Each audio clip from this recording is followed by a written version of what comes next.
Hey, from New Jersey, it's the SNL Nerds, a show where two comics from New Jersey nerd out about Saturday Night Live. I'm your co-host, Darren Patterson. And I'm your co-host, John Trumbull. Happy New Year's, John Trumbull. Happy New Year, Darren Patterson. How are you, good sir? Well, hey, I survived to 2021, so I guess I'm not doing too badly. Same here. We made it through 2021, and already it's better than the last year. Yeah, well, I mean, it's shaping up to be an interesting year in any event. Yeah, that's true. That's very true. I mean, we're all still indoor. Yeah, I mean, we're recording this 3 days into the new year, so far so good. We're cautiously optimistic so far. We're tiptoeing into this new year, hoping not to, fall over any tripwire or something like that. Exactly. Fingers crossed. Fingers crossed. How'd you ring in the new year? I guess just at home watching Dick Clark's Rockin' Eve or something. I don't really have a go-to New Year's show anymore. I watched. I was mostly on Fox because they had Joe McHale and Ken Jeong on, and I was like, oh well, I'm a Community fan. That might be fun. It wasn't all that good of a show, and it was a lot of plugging of the Fox shows that look horrible, like The Masked Dancer. I think it is. Matt, that's a real. Wait, you're not joking? That's a real thing. That is a real thing. It's like The Masked Singer, but with dancing. All right, I think Ken Jeong is going to be a host for that as well. All right, so it's not just a clever title. It is The Masked Dancer. Yeah, yeah, I think so. All right, society. And then I flipped and I watched a little bit of Anderson Cooper and what's his face from Andy Cohen. I almost said Klein. I watched a little of them on CNN. Yeah, and they're kind of entertaining. Yeah, I actually heard that Sherry O'Terry made an appearance as Barbara Walters on that. I saw a story about that, and I didn't click on it. And I was like, okay, well, that's nice for her. She's working. All right. Yeah, she's out here she's collecting a paycheck. That's good. What about you? I'm assuming you went to some big shindig, some big super spreader event. Oh, absolutely. The wife and I were putting on the Ritz, top hat and tails. We went out to the finest ballroom in all of New Jersey. No, we didn't do any of that. We stayed home in our pajamas, watched the ball drop, drank some sparkling cider, and were asleep by 12:30. Okay, I get it. You own pajamas. Wow. I didn't mean to brag, but I got some nice pajama pants. Yeah. I'm doing well. This podcast is very lucrative. Sure, yeah. I mean, I haven't got any of that sweet pajama money yet, but maybe if the stimulus check comes in soon. That's right. You'll have $600 worth of pajamas just lying around the house. I mean, my God. I mean, that's the dream. That's the dream. That's the American dream. That's what my parents moved here for. Exactly. One day we will give our child $600 worth of pajama pants. Someday. By God. I think that's in the Constitution. Yeah, it's towards the bottom, but it's in there. Yeah. It's right after the bits where they tell Nicolas Cage where the treasure is hidden, and then. Yeah, if history has taught me anything, and by history I mean movies, that's all correct. Yes. So. I'm going to steal the Declaration of Independence. I rewatched all those Get in the Cage bits recently on YouTube. I was just in the mood to see them, and it's really funny because Andy Samberg, I believe he moved the Nicolas Cage hairline up a little further each time he did that. Yeah, there was one point where his hairline was almost on the top of his head. Yeah. It was bizarre. And I don't know, I guess Nicolas Cage he's just one of those actors who knows how he comes across. So he kind of plays into the caricature of himself, kind of like Christopher Walken kind of knows. I don't want to say he's like a total caricature or a cartoon of himself, but he knows how he can come across sometimes and how people do that impression of him. So he, instead of kind of rebuking it, he kind of leans into it and enjoys it. Well, I mean, he actually appeared on one of those. So, yeah, I think he must have seen the humor of it, or at least saw the advantage of making it look like he got the joke. Right. It's not like when Andy Samberg was Mark Wahlberg talking to animals, that whole thing. Yeah, I mean, but, even that was kind of fun when they brought the real Mark Wahlberg on. See, I heard that, Mark Wahlberg really wasn't crazy about it. And I think he only did it because like maybe his agent told him it'd be a good look. But I think he was like really like mad, or like he was gonna punch out Andy Yeah, I Samberg. could see that happening. Yeah, he was like, "Hey, if I see Andy Samberg, I'm gonna give him a punch in the nose." I mean, but maybe he has more of a sense of humor now. He does the movies with the Will Ferrell. Yeah, and the talking bear. You're probably right. Yeah, yeah. So All I don't right, know. maybe Mark Wahlberg, call in. Let us know what you thought. What you think. Yeah, yeah. We're curious, Mark Wahlberg. What makes you tick? Yeah, Mark Wahlberg. What you all about, Wally? Just sit down. We just want to know what's inside of you. Yeah, come on. Let us know there, Max Payne. What's going on inside your cranium? So, should we talk about what we're doing this week on the Yeah. show? Yes. So this week on the show, we're talking about a awesome TV show because SNL is still off this Mhm. week.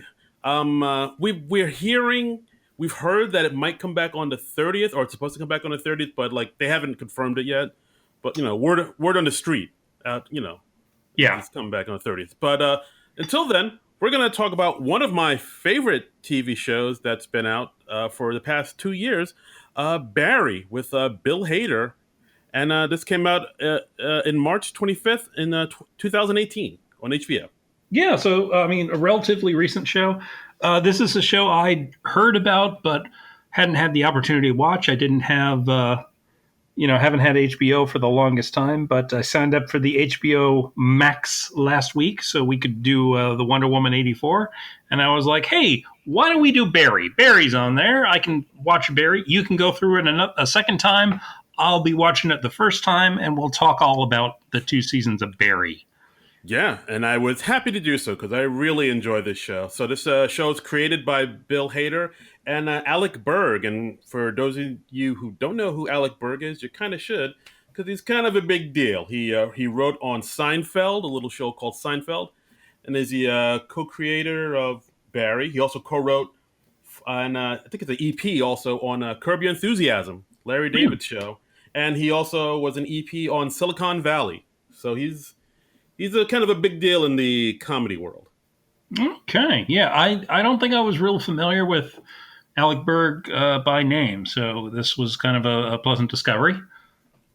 Right. Yeah. So from what I've read, how this show came about is Bill and Alec had the same agent, and I think the agent was like, "Hey, maybe you guys can get together and create a show." Because I think Bill had signed a deal with HBO or something, and they kind of came up with this idea about like, we'll get into it in a bit, but like, so basically the premise is Bill Hader is this hitman named Barry Berkman, and Hmm. he's a hitman in Cleveland, from Cleveland, and he's just doing these little hits, and he feels like very kind of empty inside from it. But the thing is, he's really good at this may sound weird, but he's really good at killing people. He's a really skilled hitman, Yeah. and but he just doesn't feel fulfilled inside. And I think Bill Hader said he kind of came across this way to frame it because during his time on SNL, he had some really bad anxiety. Like I think he said in a few interviews where he's like, yeah, before I'd have to go on, like I would be super nervous, and I would like really tense up sometimes. And even after I got it done, I was okay, but before it was really bad. Like sometimes I would get so nervous I had like flu-like symptoms. I got like sick, Mm. and so from that he was thinking, well, like, but the thing is though, like a lot of people tell him he's really good. We all know him as this really skilled, comedic actor. So he was thinking, well, what would happen if like somebody was really good at something, but it was kind of killing them inside, which is how the show Barry starts off. And Yeah, and it's really striking. I mean, even just like the opening shot of the first episode, you just see Barry walking out of the bathroom in a motel room, and the camera just pans over, and then you see this dead body on the bed, and that's how the show starts. yeah, And in the early episodes in particular, you see that Barry is really like severely depressed, and I thought that the depiction of depression on the show, I thought they were really getting it right. I mean, just the way you can just feel sort of numb and you can just sort of go through the motions of life, but he's just walking through his life like a zombie. You see him just like standing in the shower, and he just has no emotion on his face. He's just checked out mentally, man. Right. Yeah. I mean, when I first heard about this premise, I like in my mind, I immediately thought, oh, this kind of sounds like, the John Cusack movie, Gross Point Blank, a little Mm-hmm. bit about and it is a little bit like that, but it's a lot darker. I know a lot of Yeah. this movie gets kind of put into the comedy category because it's and like I thought it'd be kind of like a little bit more lighthearted than it is, but no, there is some comedic elements in this show, but for the most part, it's like a straight up drama. And there are I times mean, where it it's like, does get very funny at times, and it did make me laugh out loud a few times. But yeah, it's straight more often than not, and it gets intense and it gets very violent. oh yeah, it's And like a straight up action movies at times. yeah, and it gets very dark at times. Yeah, Yeah, very much so. So, I mean, at times it reminded me of uh, the Breaking Bad or Better Call Saul or even Dexter. yes, I mean, absolutely. I definitely saw some crossover in those shows. I mean, maybe it was reminding me of Breaking Bad just because it has like lots of people getting murdered in the desert.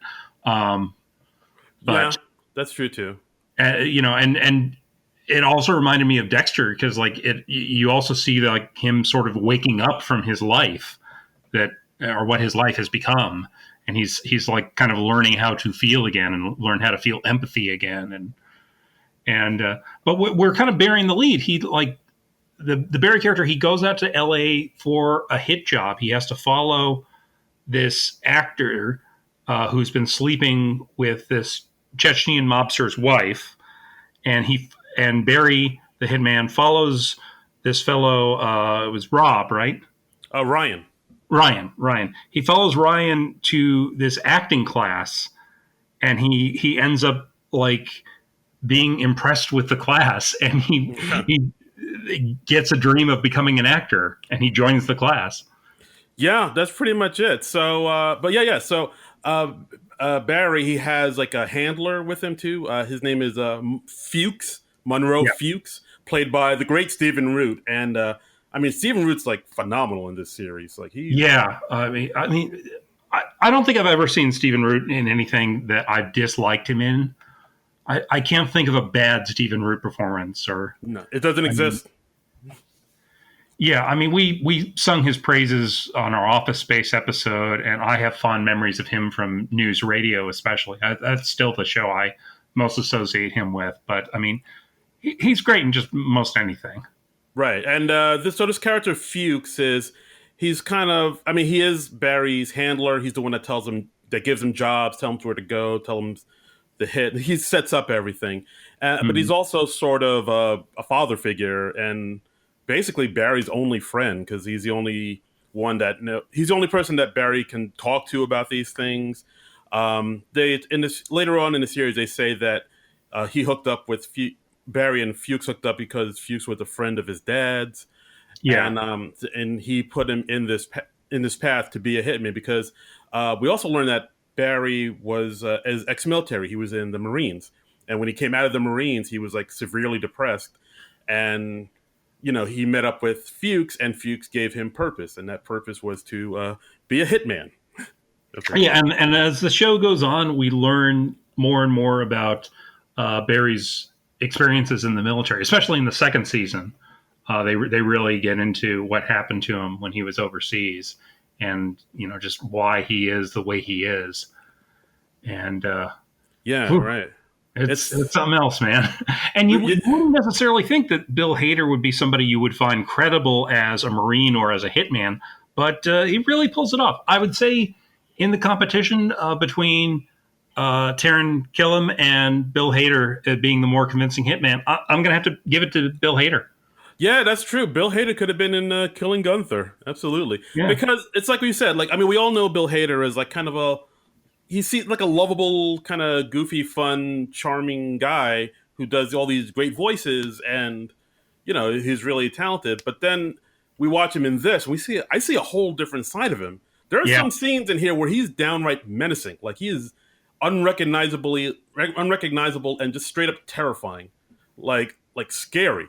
Like it's really interesting. It's really incredible that he was able to kind of go to that place and sort of transform himself, and you see him in this different light. It was really Yeah, cool. and he won an Emmy for this role in the first season, and I think deservedly so. Yeah, Um, I believe he won two, didn't he? yeah, you know what? I think he did. I think he did. Yes, he did. He did win. He won two Emmys from this. This is Yeah, yeah, so 2 seasons, 2 Emmys, undefeated. that's right. Undefeated, Bill Hader. And speaking of Emmys, we should mention another notable actor in this series, Henry Winkler, who plays the teacher of the acting class that Barry begins to go to. Yes, yes. He goes. He Henry Winkler of Happy Days fame plays Gene Cousineau, who's Yeah, the teacher of this little black box theater that Barry goes to. That he follows the guy he's supposed to kill to it. And I mean, Gene Cousineau is a really interesting character too, because I mean, later on in the show we get to see he's like kind of an actor who's been around forever, hasn't really had his big hit yet. He probably will never yeah. get his big break. I mean, we see him in one episode. We see him. He's going on like this cattle call audition, and he's reading for a part of like man in line. And he's like, okay, well, I have 2 ways to do this. And you're just like, okay, we're waiting. And, Yeah. he puts another spin on the line. So he's going out for these nothing parts. And then you see him go to the class, and he goes to the class, and he's getting a standing ovation just for walking in, because Right. his students, who are all like fairly young people, they just worship the ground he walks on. Exactly. He's basically. I mean, people say. I mean, he might be kind of like a Del Close, type of person, Mm-hmm. or but people. But yeah, he's sort of a person who hasn't made much of himself in the real world, but in this little black box theater, like he is the king. So Yeah. and all the students are like they look up to him. So that's where he kind of reigns supreme. Yeah, yeah. I think I read somewhere that the pitch for the show was like, what if a hitman, or like what if Travis Bickle from Taxi Driver or Will Mooney from Unforgiven met the characters from Waiting for Guffman, which yeah, that's a hell of an elevator pitch, and you can definitely see that. So just the contrast between those two worlds is very interesting and very funny at times. Yeah, yeah, very good. Because like a lot of the actors in this class, you can tell they're not very good at this. No, no, or they and they're not as good as they think they are. Right. And this is something I found incredible was, I mean, Henry Winkler, he won an Emmy for the first season, and this was his first Emmy win, which that just boggles my mind. How did Henry Winkler never win an Emmy for back in his Fonzie days?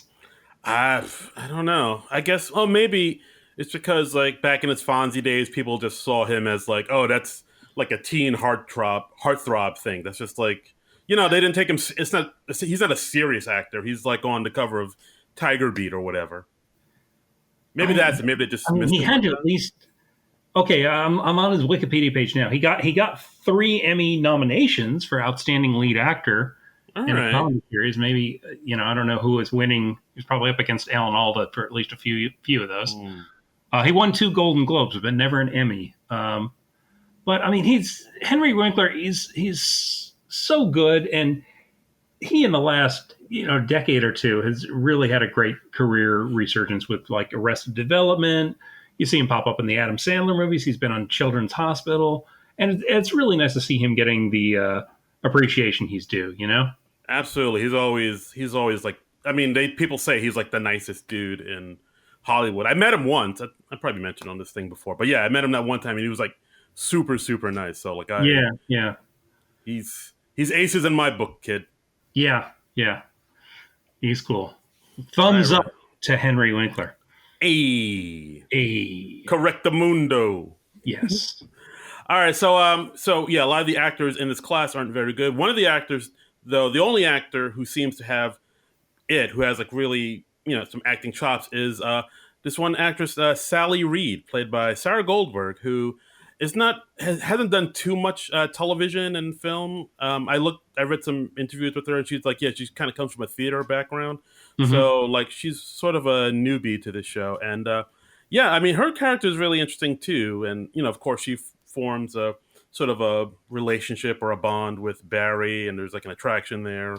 Uh, and the way they write her character is interesting because she likes Barry, but she's also has sort of a like a tunnel vision for acting, and she really wants to make it. So, Hmm.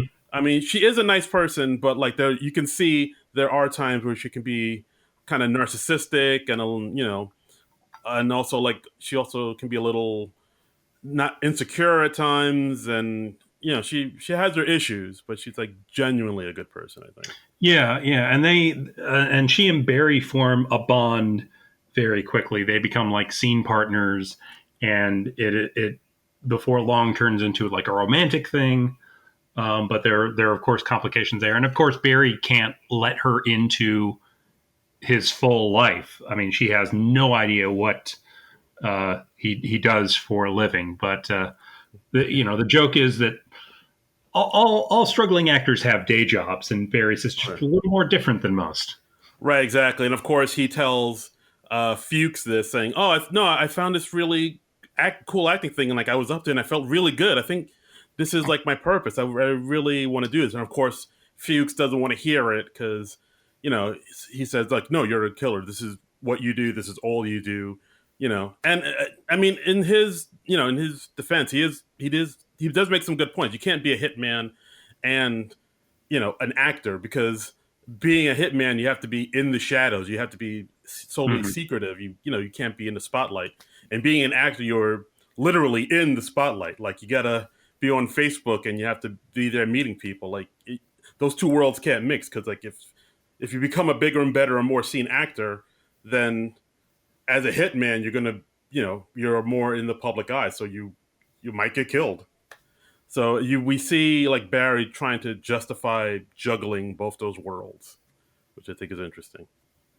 Yeah, yeah, definitely, definitely. I mean, it it is, and he like that's kind of what the series is about. Is like just Barry realizing how incompatible these two lives are, and he wants to get out of the hitman business and just pursue the acting thing full time. But of course, there are always complications that come up where he can't fully get out of it, and like one life is constantly screwing up the other. Like he Barry has this relationship with Sally, and Sally convinces him, well, you need a Facebook profile because if you're going to be an actor, people need to be able to find you. And so he makes a Facebook profile under his new acting alias, which is Barry Block, right? Yes, Barry Block. Barry Block, and and through that he befriends all the people in his acting class, and he ends up befriending one of his old Marine buddies, and his this Marine buddy comes over to a party that one of somebody in his acting class is throwing, and he brings another couple of Marines, and that just creates a situation that just escalates throughout the first season. Yeah, this once this series gets going, it escalates quite a bit. Yeah, yeah. But actually, we should get back to the Chechens, because the Chechen mob who hired him to do this hit, basically they want him to kill Ryan because Ryan, like you said, Ryan was sleeping with the boss's wife.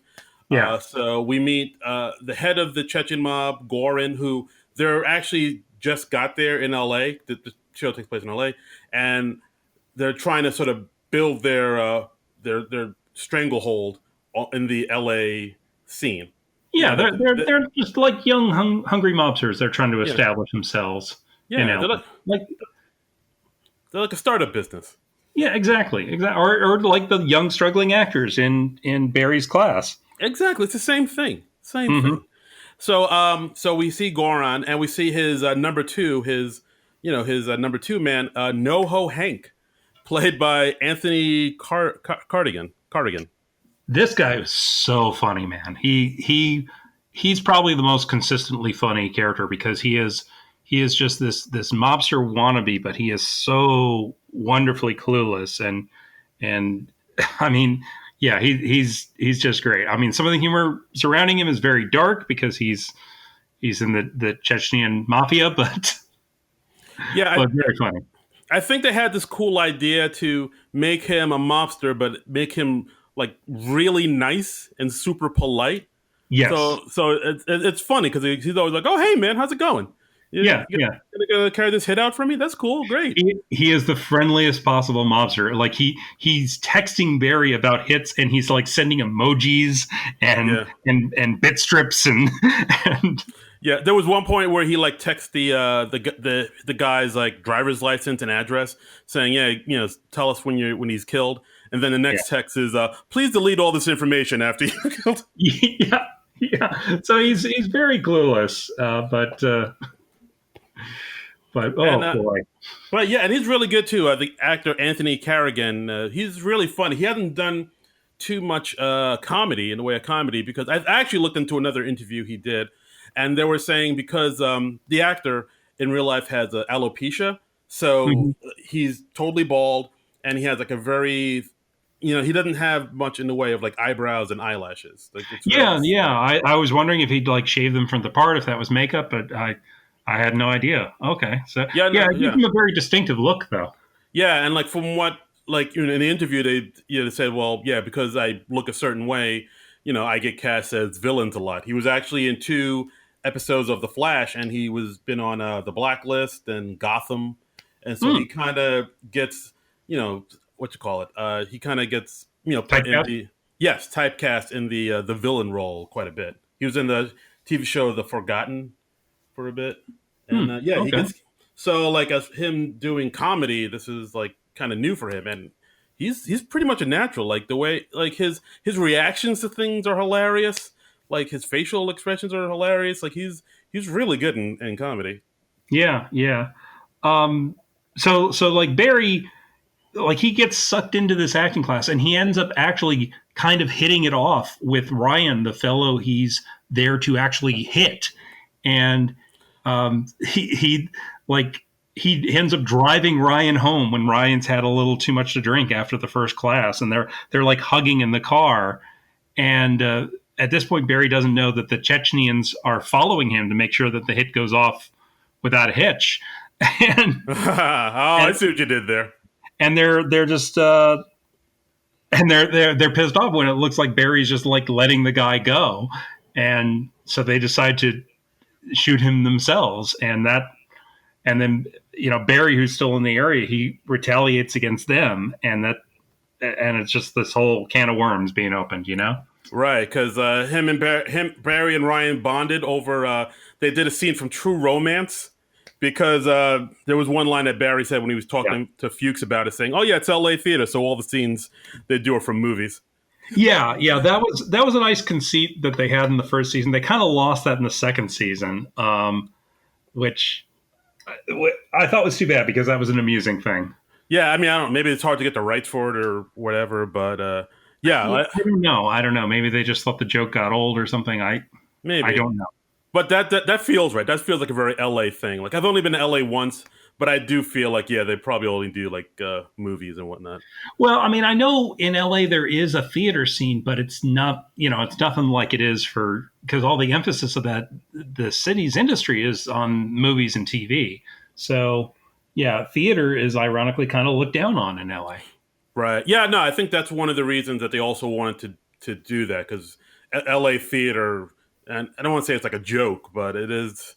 Like you said, it is looked down upon, and I'm sure there's some humor in that. So I think that's why Alec and Bill want to focus in on that and have that be the thing that Barry wants to do, other than be a hitman. Because, like you said, because like he's a really good killer. He's really skilled, but he Uh-huh. doesn't want to do it because he's killing him. So he wants to do something like acting, which he's not very good at. So I think that's the thing that Bill and Alec thought was really interesting when they created the show, where they're saying, well, what do you leave the thing that you're really, really good at, even though it's killing you inside, to go for this other thing that your heart is telling you that you want to do, even though you're not really good at it, which is Yeah. a interesting dichotomy. Yeah, yeah. That's an interesting character conflict, and yeah, and you see it sort of play out over the course of the second season, and then over the course of the first season, that is, and then it sort of escalates over the course of the second season because we're getting kind of the fallout of how the first season ended. Right, because I mean, as you said, like the Chetnians killed. Well, spoiler, I guess, but Yeah. Chetnians killed Ryan, and they were still there, and then they were going to kill Barry because he didn't kill Ryan. The Chetnians' gun jammed up, and the Barry got the drop on them and shot them all dead, and just kind of ran off. But unbeknownst to Barry, one of the Chetnians left their lipstick camera on the dashboard and saw the whole thing. Yeah. So guess what? Now the cops are involved. And they get a lot of humor out of the cops have to spend like several days or even I think even weeks probably trying to get the footage out of this lipstick cam because it's like password protected, and one of the cops stupidly is just like putting in just random Oh yeah, random numbers. numbers, and that locks it up, and it just makes the job all the harder to extract the information from the lipstick cam. And then when they finally get the footage, all they have is just like this blurry black and white image, and they can't really make out who shot the Chechens. And they have like printouts of this, but there are no features on the person's face, and they're asking the acting class because it's Ryan's acting class. And so they're following up every possible lead. And Henry Winkler's character just goes, okay, so you're looking for a man with no features. And everybody in the class is like, well, why can't you just, zoom and enhance it like they do on Law and Order or on every TV show? And the homicide cop is just like, that's not a thing.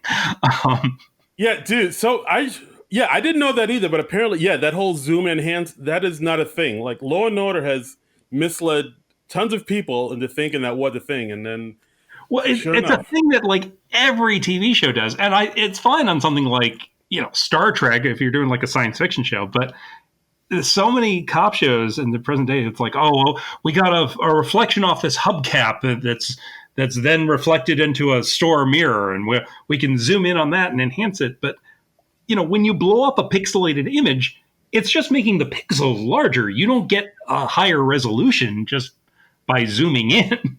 Yeah, as you're saying it, it makes sense now. So yeah, now I feel like a fool. Yeah, it's like if you zoom in on something that's 72 DPI, it doesn't suddenly become like 300, 400 DPI. Whoa, what's with all the fancy tech talk there, Mr. Wizard? Well, hey, the BFA in graphic design's got to come out sometime. La-di-da, your BFIs or whatever you just said? DPI, it's dots per inch. That's far too fancy a talk for me to understand. Okay. Well, we'll move on. And we also should mention in the very first episode, we get a SNL cameo. We get Melissa Villaseñor pops up at the very that was a surprise. That was interesting. Yeah, like she's in there. It's only like a couple lines, but I'm still like, hey, Melissa, all right. Yeah, it was nice. I'm assuming he knew her through SNL, so it was nice of him to like throw her a bone. And and Bill Hader had some other interesting connections to people in the show. Like one of the other people in his acting class is what's her name? Darcy Carden. Yes, Darcy Carden from The Good Place. Yeah, and like I like kind of vaguely recognized her. It wasn't until I saw her name I was like, oh yes, okay, I know who that is. And she used to work as a nanny for Bill Hader. That's right. She's to take care of Bill's daughters. That's so crazy. Yeah. That's so cool though.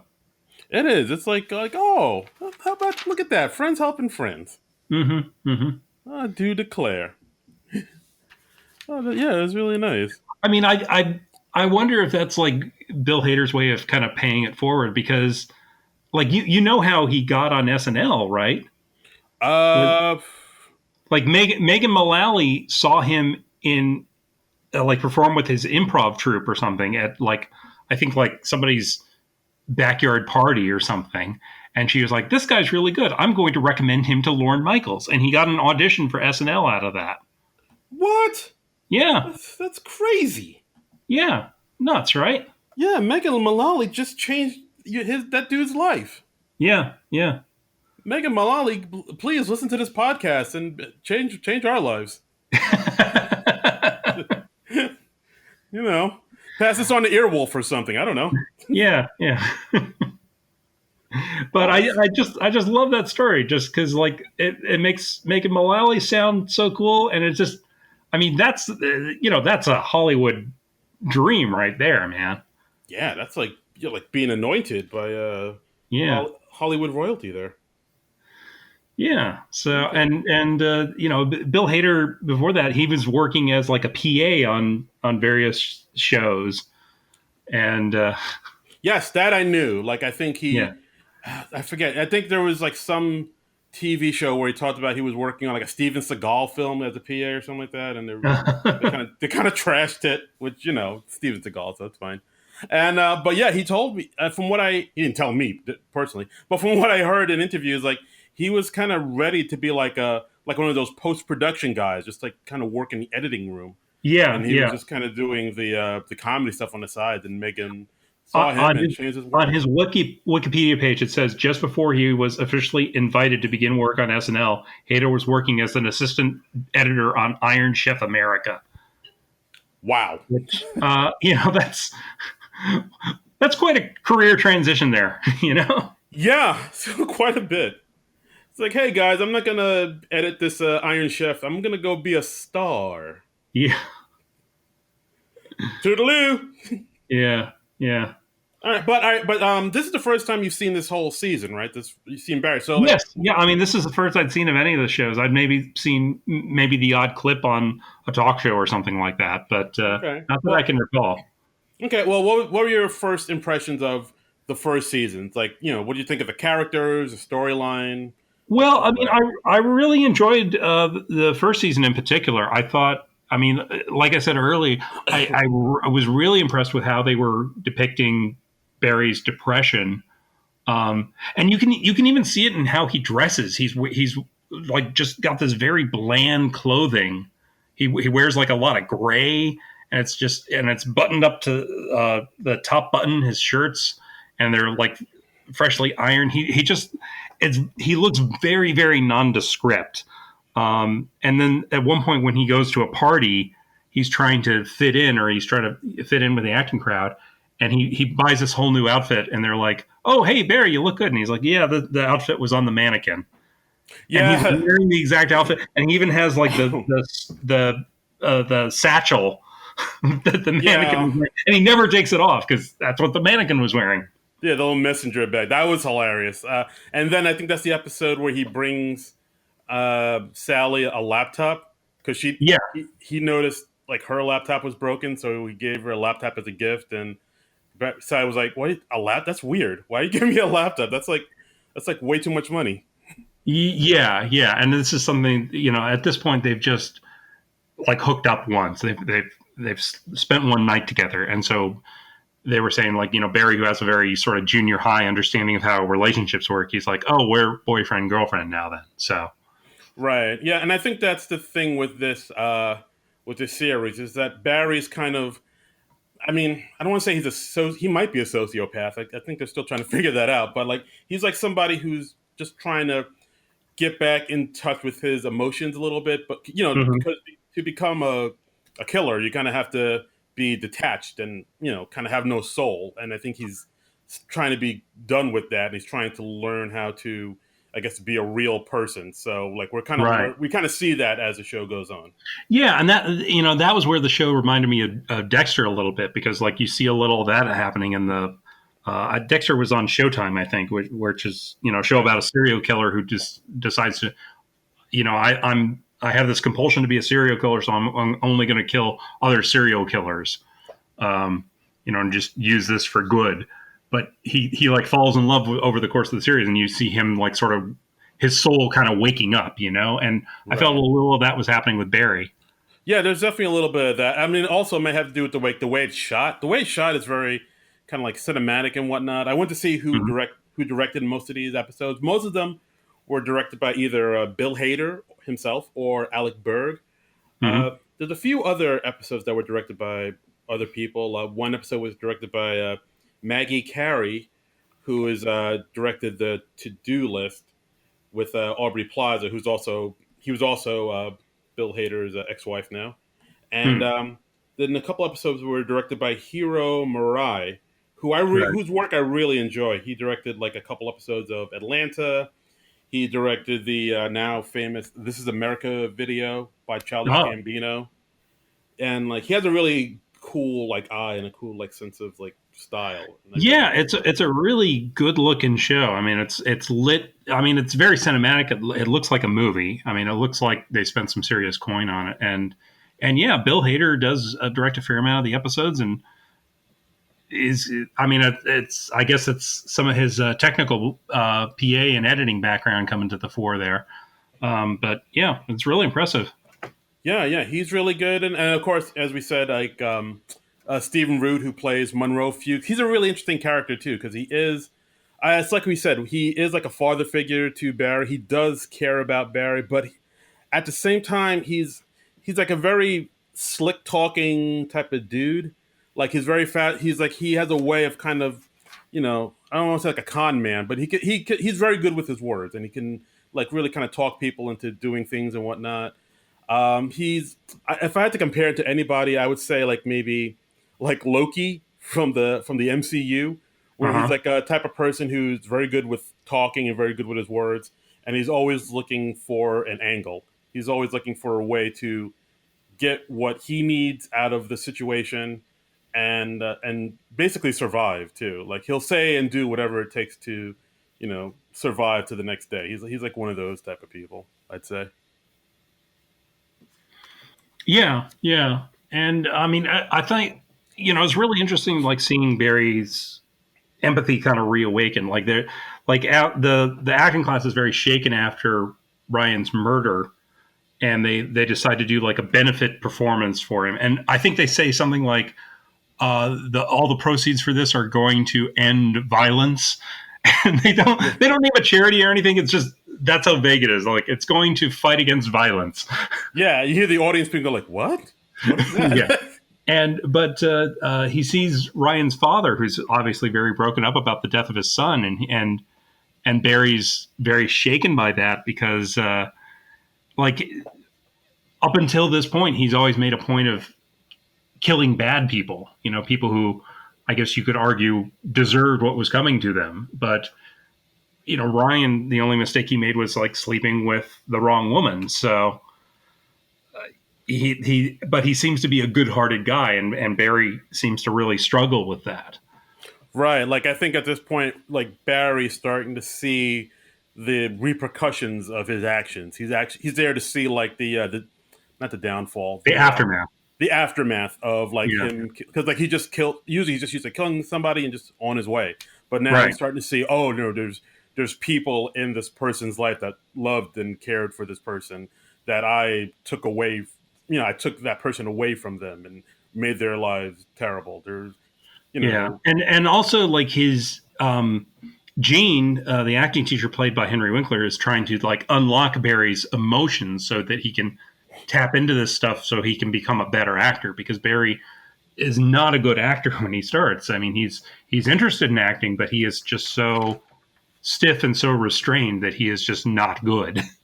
Right, because he has no connections to his emotions, and he doesn't even know if he has emotions at some point. So he's trying to Right. find them, or trying to untap them, or he's trying to unleash them. And like, I don't know. This is I don't know. The first season I thought was really interesting. I thought. I mean, I mean, yeah, the first season it builds beautifully. I mean, and it's a pretty efficient series too. I mean, they've only had two seasons, 8 episodes apiece, and the individual episodes are just a half hour. So, I mean, I just marathon the whole series, and it takes like 8 hours total. So, yeah, I mean, there's a lot of. I mean, we don't want to give away too much because we really want everybody to watch it. But yeah, like the first. I mean, how can I explain it? It's like we said, it's not a straight up comedy. It's more like a action drama with some really funny comedic moments in it. yeah, yeah, I would say, like and there's it's just, but and the and the interesting thing is like all the hitman mob stuff, they don't glamorize that. They don't play it up as goofy the way a lot of other projects would. They just present it very matter of factly, and that makes it like all the more horrifying. Right. It's like I think it's like you said, like the way Barry was dressed. He's dressed like very ordinary, drab, gray clothes. Mm-hmm. They really wanted to make a point to do that and kind of steer away from it because I think when they first pitched the idea of him being a hitman, you have the idea of like a John Wick type, like a black Right. suit, white shirt, skinny tie, just like stylish types of Very shooting. Reservoir Dogs or something. Yeah. Yes, yes, exactly. And they were like, no, we want to steer clear away from that as possible. We just want to have like regular drab clothes, and we want to make the violence very real. I think Bill Mm-hmm. Hader even said he made a conscious effort to take out jokes in certain parts where it didn't really call for a joke. Like there would be some scenes here and there where I think people would be like, "Well, this is kind of dark. Maybe we should put in some jokes here to lighten it up or to make it a little bit more wacky or whatnot." And Bill was like, "No, that's not what the scene is calling for. I mean, it's murder. We can't make murder super wacky. That just be Yeah. Yeah. murder is gritty, grimy shit." So like he made a point of that to make it more like just more dirty and rugged like that. Yeah. Yeah. And I mean, and that I think is the right way to go. I mean, because like real violence, it's sudden and it's unexpected and it's horrifying. If you've ever seen, I don't know, like a car crash or God forbid, that you've seen someone die violently, it's that shit fucks you up. Yeah, yeah. I mean, fortunately, I've never seen that. Yeah, Knock on wood, but yeah, knock wood. yeah. I mean, I can imagine that the shit can't be fun. Like, Yeah. but yeah, I really enjoyed like the first season. Like, I like how they tie in the cops in with the acting class. The head detective is Janet Moss, and she sparks a relationship with Gene Cousineau, and like there's a lot of things at play throughout the series that I really enjoy. Yeah, yeah, and it's interesting because as she's a homicide detective and she's investigating his class, it's a massive conflict of interest, and she knows how wrong it is, but she's still just very drawn to Gene, and and they eventually against all odds they start a relationship because like you see Gene like sort of hitting on her, and she's at first she's just like, what the hell are you doing? And she's not having any of it, but he wins her over, oddly enough. Yeah, and that's another thing I enjoyed about this series is none of the characters are like one dimensional. Like you see somebody Mm-hmm. like Henry Winkler's character Gene, you think, oh, he's like the goof, the lovable lout who's kind of vain and full of himself as an actor, even though he's never made it. It's very easy to write him like that one dimensional character, but Yeah. they don't. Like when he like you said when he hits on Janice Moss, I think, oh, that's just going to be one of those things where she rebuffs him and he keeps going after her like a Yeah, I mean, like I a thought, oh, well, this is the goofy subplot for this episode, but no, I mean, they weave that thread throughout the first series, and yeah, yeah. Yeah. and even the cop work isn't glamorized the way it is on most other TV shows. Like the precinct that the cops work out of, it looks like any other office. They've got like cubicles, and it's not like the typical TV cop station where there are just desks all over and there's all sorts of paperwork. It looks like any sort of office. You could have like a telemarketing firm on that set and it wouldn't look especially different. Yeah, exactly. Like it doesn't look like we're the bad boys like work out. The Will Smith, Yeah. Martin Lawrence, police precinct in like Miami. Like I thought because it's in L.A. I thought it would be like some nice looking glass ceiling, big old retro fancy The big precinct. Beverly Hills cop police Yes. station. Yeah, yeah, fancy times. But it Right. ain't. It's just like some drab ass shit like from The Office. Yeah. Yeah. I mean, it doesn't even look as good as The Office on The Office. Wow. Yeah, You know? well, that's very true. But yeah, like I mean, the first season I thought really knocked it out the park. I mean, it Yeah. shows like really what Bill Hader can do, and kind of took him out of maybe the box people may have put him in, or myself. Yeah. I mean, it's a really unexpected sort of project for an SNL alum because probably more drama than comedy at this point, and it's so not what you expect somebody like Bill Hader to do. But well, thank God he did, because it's really, really good. And I was really impressed with the first season in particular, just because I thought it all tied together beautifully. It tells a pretty complete story, and it's got some really surprising twists and turns to it. Yeah, I mean, we won't give too much, but yeah, but the final episode, I remember when I first saw it, I was like, "Oh, how is this going to play out?" Yeah, And yeah. yeah, then we went into the second season, and I would say the second season, I think it's better than the first.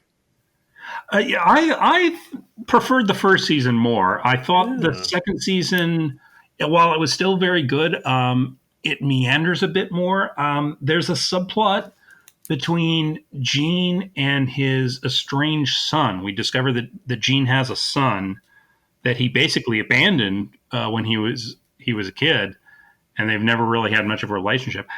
I didn't really quite see how that plot line related to the others, and it didn't really connect with the others much. So it just seemed like, oh, we need something new for Henry Winkler to do this season. Let's give him an estranged son.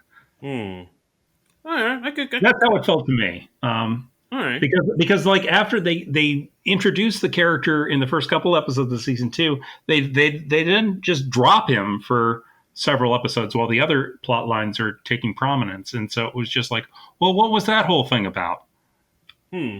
And I Yeah, I could see that. I mean, yeah, I can sort of see why they introduced him because something happens at the end of the first season that like causes him it to. changes the function of Gene's character on the show, and he doesn't have he could very easily not have as much to do as he did in the first season. Yeah, yeah, absolutely. So I see why they brought in the sun thing, but I just didn't feel like it was integrated enough into the show, you know? Right, right. No, that makes sense. Yeah, I see what you're saying.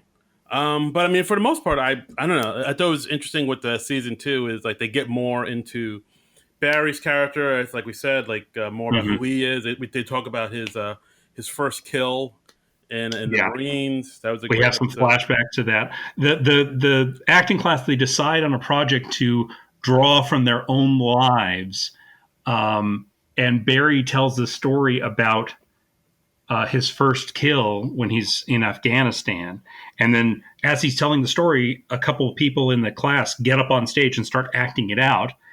And because none of them have been in the military and it's not a world they know about, they're Right. acting it out in a much more cliched way. And Barry tells the story about he spots this person like 700 yards away, and he gets the go to fire at this person, and he makes the kill incredibly. And the people in his acting class, they act out him being all horrified by it and traumatized by it. And then we see the real flashback, and all of his fellow soldiers are like, hell yeah, you did it, bro. And they're really jacked that he just killed this guy. So you see how Barry got so warped by that. Right. Yeah. I mean, that's But, another but, thing that. but Barry doesn't reveal that to the acting class. So Gene, after they acted out, Gene is like, "Oh, is this how it was for you?" And Barry's like, "Yeah, that was it." Right. And I mean, that's kind of an ongoing thread that goes throughout this season where like people kind of want to rewrite history or rewrite their memories in a more Yeah, favorable light. And, because like people say they want truth and they want honesty, but they don't want the truth. They want the truth that they're yeah, more comfortable with. And we see that in, yeah, yeah, what, one and of, yeah, like Sally is developing her own piece about how she was in an abusive relationship, and you kind of gradually realize that her memories of how that ended, she's really just rewritten that whole thing in her head, where she's like the hero of her own story. yeah, very much so. And, And she kind of finds out when she's comparing her recollections with a friend. She's like, "Oh well, remember how I stood up to my abusive, was it her boyfriend or her husband? I'm forgetting." husband, she got married like right after high school. Okay. So she's telling the story of like, oh, you'll never get the chance to hit me again, and choke on this, and she has a great exit line, and it's the sort of thing you'd see on a billion other TV shows. And her friend is like, no, that didn't happen that way at all. We actually just snuck out in the middle of the night while he was sleeping, while he was passed out drunk. Yeah, and like I also liked because she's talking to her friend who she hadn't seen in a while. Her friend's not like a mom, and Yeah. her friend is like, "Oh yeah, we've seen you. I saw you in that Alien movie. You were great." And then Sally says, "Oh, well, did you see me in this other thing? Had a bigger part. It was like a lot more meatier and a lot more meaningful." And Yeah. she's like, "Oh no, I'm a mom now. I don't have time for movies like that. Except for Kardashians and This Is Us and Real Housewives, such and so. yeah, And she starts listing all this basically trash TV. yeah." And it's just, And it's like a long list of shows. and it's just like, funny because like she has time to watch all these shows, but she doesn't have time to watch the thing her friend is in. That as a comedian, that hit me in a special place. yeah. Oh, I can't come to your show. I gotta watch British Bake Off. That's true. Oh yeah. Oh, I once had. I remember I once sent like an email, a blast out about a stand-up show I was doing, and it happened to be on the same night as the Tonys. And a friend of mine actually responded. He was like, "Oh, you're inviting people to a comedy show on the night of the Tonys, and you expect them to show up?" And he was just like, treating it as laughable. And I was like, and I called him out on it. I was like, "Dude, you're being a real dick to me here," Yeah, that's a real jerky thing to say. Yeah. I think he meant it in a joking way, but you read that in cold print, and it's just, yeah, it's just like don't treat the idea of coming to my show as totally laughable, please. Yeah, it's like I know you're up there following your dream and trying to make it as a comedian, but I mean Neil Patrick Harris is going to dance on TV, so yeah, and I was like, these. You can record shows now. You can watch them later. Yeah, and you can go out and support a friend. And maybe, if you did that, or even if you were just silent and did not respond to this email, I would not be pissed off at you now. Yeah, why don't you just do that? Why do you have to let him know that the Tonys takes precedence over your thing? Like you don't need to know that. That's basically going out of your way to be a dick. Wow. Well, nerds to you, John's friend. Up your nose with the rubber hose. We are not as close as we once were. Oh boy! Wow. Bridge burned. Yeah, more or less. All right, well, whatever. His loss. Yeah, I mean, no, just you mentioning that just triggered that memory for me. Oh, sorry, I didn't mean to. But you know what? I mean, like the Barry Show says, I'm probably rewriting that a bit in my head to make myself more heroic or articulate than what I actually was. I'm sure I'm mixing in some things I wish I'd said, and if I went back and actually looked at those emails, I'd probably be like, "Oh, well, that's what I actually said. Oh, that's weird. Okay, I didn't remember it that way." Let's go with your story. Let's go with the Braveheart type version. Yeah, sure, exactly. Choke on this. But I really liked the character development that Sally got in the second season, and just that she's starting to gain some success as an actress in that she's booking work, but it's all of the unfulfilling, oh, Mr. Johnson, these people are here to see you now. We actually see her reel of her acting work that's been cut together by her agents, and it's just comically bad because her parts are all just so minuscule. Right, yeah, they're all like you said, like secretary and like small stuff like that. And part of me was kind of worried a little bit about how they were writing Sally's character, because I really like Sally's character because she's very complex and she's not 100% likable sometimes because she's so focused on making it and being an artist and an actress. She will say some things that are kind of mean or a little hurtful to people or very she can be inconsiderate because she is so focused on the acting. Yeah, and I always worry about that because I just know a lot of people, especially women, in a film or TV or just in general, like likability is a big thing. Like I still remember one of my favorite shows, Breaking Bad. Like people were giving Skyler guff because like when she found out that Walter was a drug dealer, Mhm. she was none too pleased about it, and people were all like, "Oh, why is Skyler giving Walter all this heartache? He's just trying to make money for his family." Right. Yeah. And like, And it's also interesting. Like you just really realize at times like the big double standard that can exist between men and women or male and female characters. Like people were just like hating Skylar for spoiler for Breaking Bad, I guess, for cheating on Walt at one point. And they conveniently forget that like Walt tried to cheat on Skylar in retaliation and was like rejected. Nobody I mean, and Walter White did far worse things than cheat on a spouse in that show. yeah, Walter had people murdered, like Yes. straight up murdered, and Yes. people were all like, "Oh, that's cool. He's trying to make money for his kids." Like, Yeah. Yeah. and it's like, oh god, people are gross. Yeah. Yeah. Like, I remember one time, like, seeing the movie Spider-Man 3. At one point, like, I've seen it with an opening night crowd, and people were like really hating on Mary Jane.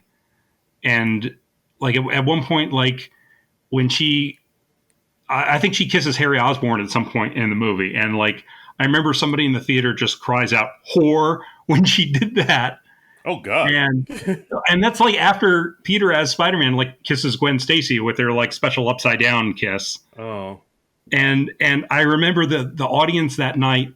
They also cheered when like Peter, under the influence of the evil Spidey suit symbiont thing, he knocks MJ down, and like some people in the audience cheered because like her character was so disliked by that point. Wow.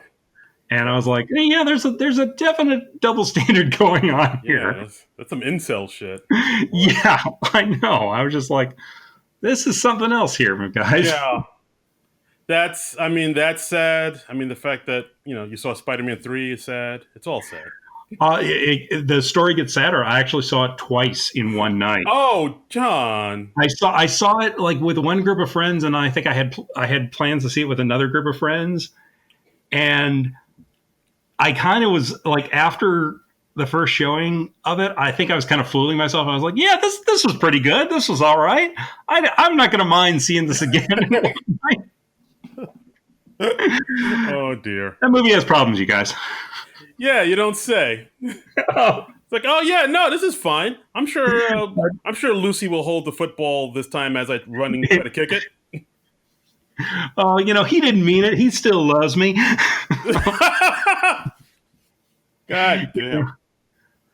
Yeah, I mean, I saw it too, and I can't say shit. I saw it in the theater too in IMAX because, like, we really want to do it up. But Yeah. It just took me one time to be like, Because our expectations for that movie, they were pretty high because Spider-Man 2 was so good. yeah, 1 and 2 were good. So I don't Yeah. know. We don't know how 3 went so horribly wrong. Holy moly! Oh, I have theories, but Oh, wow. Oh, tweet at him, people. Let him. He will happily share. I mean, it's pretty common knowledge. People know what's wrong with Spider-Man 3. I don't think I'm ripping the lid off of any unknown information here. That's right. We need the Raimi cut. Is that what you're trying to say? We need to. We really don't. No, we really don't. We need to make this longer. Needs to be on HBO Max. Need to be 4 1-hour episodes of Spider-Man 3. Is that what you're saying right now? No, no, I am not. I thought. Okay. I will go on record. I don't really need more of Spider-Man 3. Okay. Well. All right. Then that's that. Then. Sorry, all you Spider-Man 3 fans. There's like 2 of them. You're fine. Yeah. Okay. Come at me, Spider-Man 3 fans. What were we talking about? Supposedly Barry. Oh, right, Barry. Season 2, like I said, I really enjoyed it. I enjoyed that they brought in other mobs to interact with the Chechen mob because I won't get too much into it, but there's also the Bolivian mob headed up by this guy Cristobal, who's also super nice. There's this thing that they do where they make all the mob guys, all the mob bosses, like super nice, Yeah. positive, almost like Tony Robbins like characters. They're very friendly mobsters. Yes. Yes. Yeah, And Barry just keeps getting sucked into this world. He keeps, it's like Michael in The Godfather 3. Like just when I think I'm out, they pull me back in.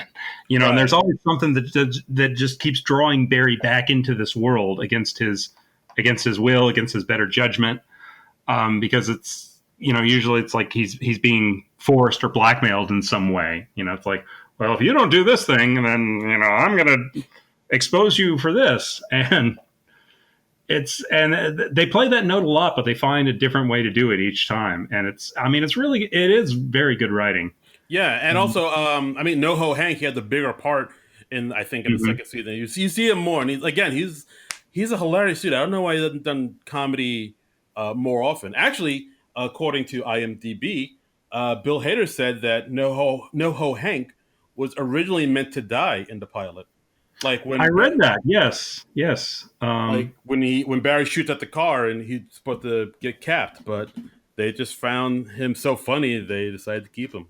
Much like Jesse Pinkman. Yeah, yeah. Good call. Good call in both instances. There's also a standout episode in season two. Ronnie Lilly. Yes, exactly the one, which is basically just about a hit going bad. Like Barry goes to hit this guy in like this suburban neighborhood, and the guy turns out to be like a taekwondo expert. And so like there's a lot of them just fighting back and forth, and Barry thinks he's finally gotten the guy, and then the guy's daughter comes home and she's like a taekwondo expert, and she's like running around like a freaking ninja. Yeah, that is one of the most insane episodes. It was almost like Coen Brothers like. It Yeah. is so off the wall what happens. Yeah. And here's some little trivia. So the fifth episode that Ronnie Lilly stemmed from two ideas Bill Hader had. One about following Barry on a botched hit in real time. And Right. one that he got from stunt coordinator Wade Allen. Allen told Hader while they were filming season one that he knew a little girl who was a daughter of two stunt performers that he could get in contact with her if they ever had a use for her. And so Hader combined those two ideas into this Ronnie Lilly episode, which it's definitely the standout episode, or one of the standout episodes of season two, because it's just Yeah, so yeah, off the wall I think bonkers. absolutely, and it happens like right around the middle of the season, and the stunt work is just in freaking incredible in that, and yeah, the stunt coordinators are very very good at their jobs. Right, and yeah, I mean, season two has some amazing things. Like we said, like NoHo Hank was amazing, and again, Stephen Root, like because Stephen Root's character, I've said this before, where he's very like conniving, but he's also Yeah. kind of like a goofy dude. But at the same time, you know not to turn your back on him. Like he may appear Yeah. kind of goofy, and he's very disheveled. I think it's fair to say I don't think it's really spoiling anything if we say that Fuchs and Barry are on the outs for most of the season. They are, Right. because Barry wants to quit the business, and Fuchs, of course, is just like, no, you can't do that. This is our meal ticket. This is what you do. This is who you are. This is what you're good at. Right, and I mean, in season two, especially, he cranks up like the. I mean, he's not straight up evil, but he gets really closer. There's like he's like kind of like a menacing force behind him, like with the things he does and says to really throw a monkey wrench into Barry's life. Like Yeah. I don't know. I thought Stephen Root did some amazing acting in this. He really did. I mean, my opinion of Stephen Root was like sky high to begin with, but I mean, it's even higher if that were possible. Wow, sky higher. Yeah, sky higher. Yes.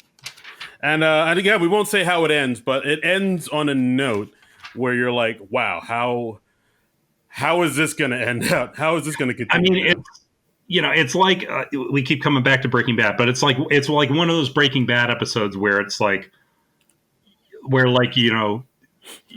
the when Hank Schrader is on the toilet and he finds that book.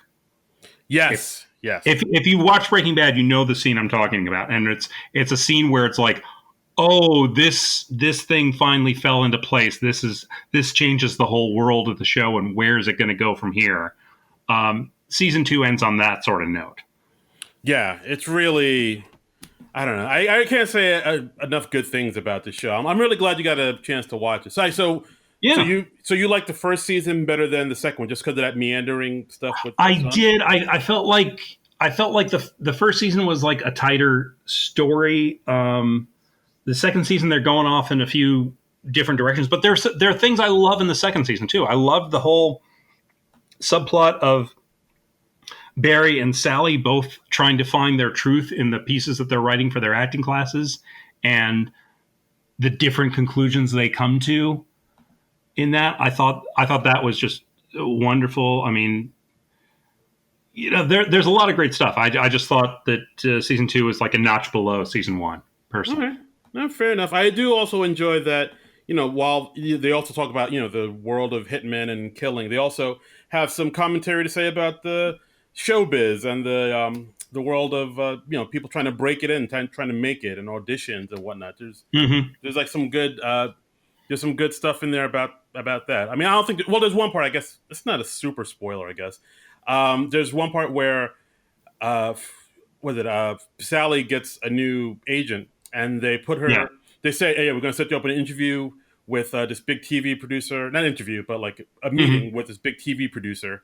And like we're Right. gonna, have you bounce ideas off each other, and it's a big deal to her. She's like super happy, and Barry is in the lobby waiting for her because she's her ride. And then Right. one of the agents who she just had a meeting with sees Barry and says, "Hey, oh, you're Sally's friend, right? How tall are you?" And just from that, he gets an audition for a Jay Roach film, Right. which is And something. Jay Roach, if you don't know who he is, he's the guy who directed the Austin Powers movies. So he's a big time guy. And we also had a cameo from Allison Jones, the great casting director, who we've given a shout out to on this show. She's cast most every big comedy of the last 10, 20 years, and she cast Stupid and Futile Gesture. That's right. It all look at this. It all comes full circle. Yeah. It's a beautiful thing. But yeah, so that happened. So basically, that's a funny thing that they put in where Sally Ree has been like working for years, working her ass off, trying to get somewhere in this industry, and she finally gets like this Yeah. meeting with a big TV producer, and Bill Hader gets an audition just because he's tall and he's like the right height for the movie Yeah. poster. And Barry is so naive about the business, he doesn't even realize that this isn't how it typically works. He just they said in one of the behind the scenes things after each episode, he's just like, oh, this is how it works. If you hang around long enough, you just get automatically asked to audition for a Jay Roach movie. That's how showbiz works. Just hang out in Yeah, the lobby. yeah, yeah. They'll put you in some. Uh, But yeah. if Megan Mullally can discover you at a backyard improv show, I mean, anything's possible, right? Anything is possible. But yeah, so I mean, if you're somebody who's been in the acting world, in the theater world, I mean, you have been in the theater world, so I mean, I Yeah. imagine it's like there were some kind of tropes put in there that kind of rang true to you that you're like, oh yeah, Oh, I know. sure. I mean, yeah. I mean, actors can certainly be pretentious and kind of up their own hindquarters, um, Oh, it's the nice way you of know, saying it. and you see them like doing the mirroring exercises and things like that, and Barry is just like, how does this make us a better actor? Yeah, no, it loosens you up for the Yeah, stage. yeah, But yeah, I mean, I don't know. I really like this second season. uh-huh. Like there's a good amount of comedy in it, and like, a good amount of like darkness and seriousness in it too. We see like Barry kind of really trying to figure out who he is. He's trying to figure out: am I evil? Am I a bad person? Can people change? Am I just this sociopathic, killing machine who's only good at killing? Is that all I do, or is there more to me? It gets very kind of philosophical and Yeah. whatnot, and I don't know. It goes places. Yeah, yeah, it does. It does. I mean, when this show comes back, I will definitely be checking it out. Apparently, it has been renewed for a third, and I think maybe a fourth season as well. But the shooting on the third season was delayed because of COVID. They were due to start shooting it last April, in 2020, and of course everything shut down. They shut down after table readings for the first two episodes. So I'm assuming the season is all written by this point, but they just need to uh, find the time and the ability to shoot it safely. Yeah, absolutely. I mean, yeah, that from what I tried to look up to see if there were, if they had a date yet for when they're going to shoot the new season. I couldn't find anything. I just heard it's on, TBA, as it were. So, I mean, hopefully they can. PBA. Oh, I hear good things about that channel. Oh, it's very good. It's very Yeah. prestigious. Yes. I have a meeting with the producer for tomorrow. Well, okay. Great But answer. yeah, so I mean, hopefully they can start shooting the third season soon, and I mean, just because that again, I don't want to give it away, but the cliffhanger they left it on, my God, like Yeah, it's going to be really interesting to see where things go from there. I mean, because the meat of the show is when the hitman world and the acting world kind of run up against each other, and they figured out a really interesting way to do that. And yeah, no real going back from that, from where they left it. oh, not at all, no. So overall, Barry, what do you think? Liked, thumbs up, thumbs. I'll give it a Fonzie. Yes, 2 thumbs up. Hey, all right, sit on it, Cunningham. Yeah, I mean, I was expecting it to be good because it's one of those shows that's so critically praised. You're like, oh well, this must be good. And I like Bill Hader as a performer. Very unexpected role for him, but he knocks it out of the park, man. And you got Stephen Root and Henry Winkler, and we discovered what is the lead actress's name? I'm blanking on it. Sarah Goldberg. Yeah, Sarah Goldberg. I mean, I didn't know her before, but she's great. She's really good. Yeah, Anthony Carrigan, comedy gold, apparently. Mm-hmm. Yeah, this is I mean, it's a strong premise, some strong dialogue, some strong direction, strong acting. Everything about this show is pretty damn strong. I really can't think of very surprising plot twists. yeah. I mean, you think you know where the show is going at certain times, and a couple times I did guess where it was going. I was like, oh well, they're doing this, and they did do that. But other times I'm like, oh, I wonder what they're doing, and they go somewhere I was not expecting. So Yeah, I mean, for the most part, this show's like just all muscle, no fat. It is like from top to bottom. It is aces, kid. Yep, highly recommended, and it's streaming on HBO Max now. Yeah, you can watch it on HBO Max, or if you have HBO on demand, Mm-hmm. give it a watch. It was on Hulu for a bit, but then I think HBO Max came on, and they were like, "Yeah, we'll take that back." Yoink. But yeah, guys, we can't recognize it. We can't recommend it enough. Barry. Oh, HBO. I'm so glad that's been offended with enough. What? Oh. That'd be a very different sentence without that last word. It would be weird that we've been speaking his praises for over an hour, and at the very end, we say, We're like, I mean, if you want, it's okay. I was looking at my phone through half of it, so I don't know. Yeah, so we put it up on Twitter that we were talking about Barry. We got a few things from people. At Nick Storr saying he really likes Hader in all he does. However, Anthony Carrigan as NoHo is a comedic gem and really adds to the show. Oh. Yep. And I like I like how he just introduced himself as NoHo Hank, and no one really asks like where do you get the nickname NoHo from. It's just North Hollywood Hank, and like that's just what they call him. There's no explanation for it. But yeah, that's our episode, guys. Go watch Barry. It lives up to the hype. I will say that. Yeah. Did not disappoint. So our friends at the Decomposition Podcast asked, will we ever see new episodes of the show? Is it tied with Better Call Saul for best show currently airing on TV? Trick question. It's not on TV. It's on HBO. Oh, you got served. Damn, son, I got played. And I'm assuming they did a little dance-off moonwalk thing right after they typed this. Type, send, moonwalk. Yeah. I could see that. High-fiving himself. Yeah. That's how you celebrate. Exactly. Oh, boy. All right. Yeah. So that's our episode, guys. Thanks for listening again to our little podcast here. Hope you guys enjoyed it. As always, you can follow us on Twitter at SNL Nerds Show. Mm-hmm. And you can follow me on Twitter and Instagram at Darren Credible. That's DARIN Credible. And you can follow me on the Twitter and the Instagram at Trumbull Comic. That's TRUMBULL and the word comic. Indeed. So, all right. So that's how that works. Wow. That's how that works? That's how that works. Huh. So had no idea.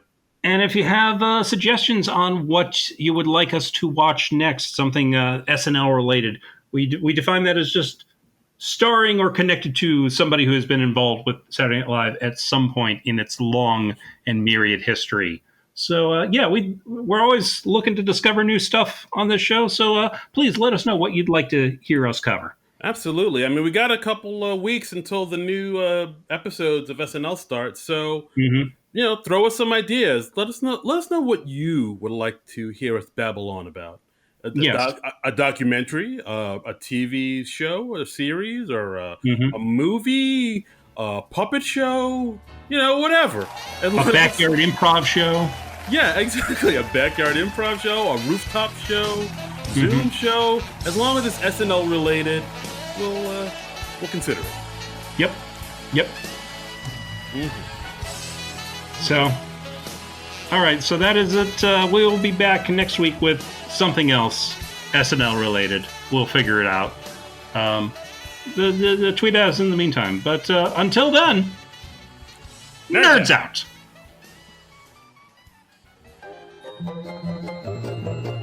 This has been a non-productive media presentation. Executive producer Frank Hablawi. This program and many others like it on the Non-Productive Network is distributed under a Creative Commons Attribution Non-Commercial No Derivatives license. Please share it, but ask before trying to change it or sell it. For more information, visit non-productive.com.